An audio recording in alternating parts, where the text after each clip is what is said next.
Welcome back to Car 360 Pro Tips. I'm Jesus Vasquez with P1 Engines, and today we're going to be looking at your clutch drum, your clutch, and also we're going to go ahead and show you how to change out your driver, whether maybe the one you have is worn or you're going from a 10 to an 11 or vice versa.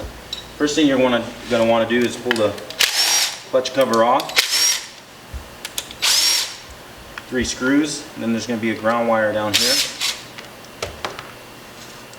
You can go ahead and pull that off.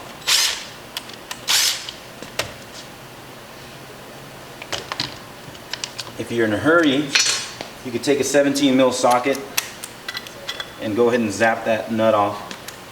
The other option is IAME sells this nice little holder here that holds the flywheel. You do that by removing the Bindex cover. Take this piece here, slides right in, and it locks the flywheel. From there, you go ahead and take a wrench and just break that nut loose. If you're doing this for the first time, good idea is to place everything on how it comes off. So first thing is you have the nut, you have a washer here, drum, bearing. This is a new style that has a drum with an O-ring. So you have an O-ring, the inner washer. While you have that off, one thing to look at is your padding on the clutch. Make sure you don't have excessive wear. Okay, should be a nice even all the way through the pad. Alright. You want to check on the ends here, make sure there's no kind of cracking. Alright. Good indication that your clutch is fine is that this gap here on the pad, on the clutch pad, is even. If you notice one up a little bit, most likely you have a crack on the clutch and it's going to need replacing. Another good thing to do is make sure there's not excessive grease or oil on the clutch here. You could take some brake cleaner with a rag and wipe that off, both the pad and the clutch drum. Alright, so to remove the driver, you're going to need a T25 Torx bit. Okay,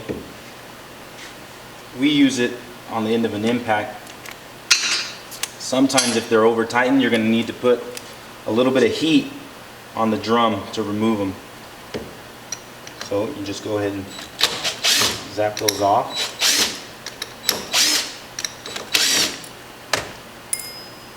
It's always a good idea when you replace the driver to use the new screws.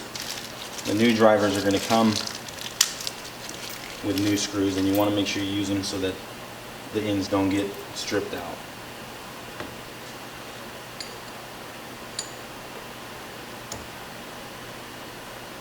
So whether you're going from a 10 to an 11 or 11 to a 10, it's also a good idea to check.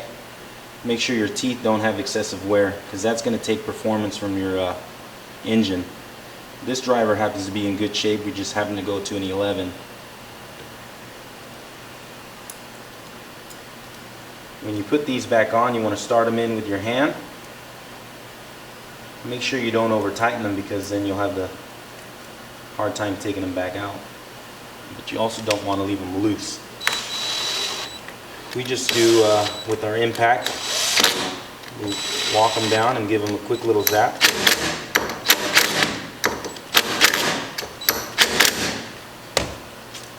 That's it.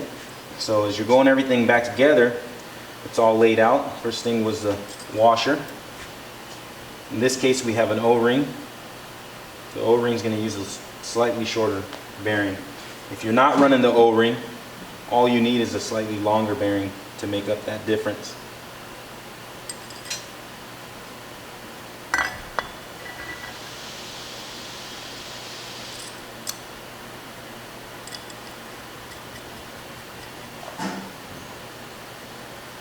Lock your flywheel in place. Give it a nice. Once you're all done, the drum should spin freely. Should have a little bit of in and out movement. And that's it. From here, you just go ahead and put your Bindex cover back on.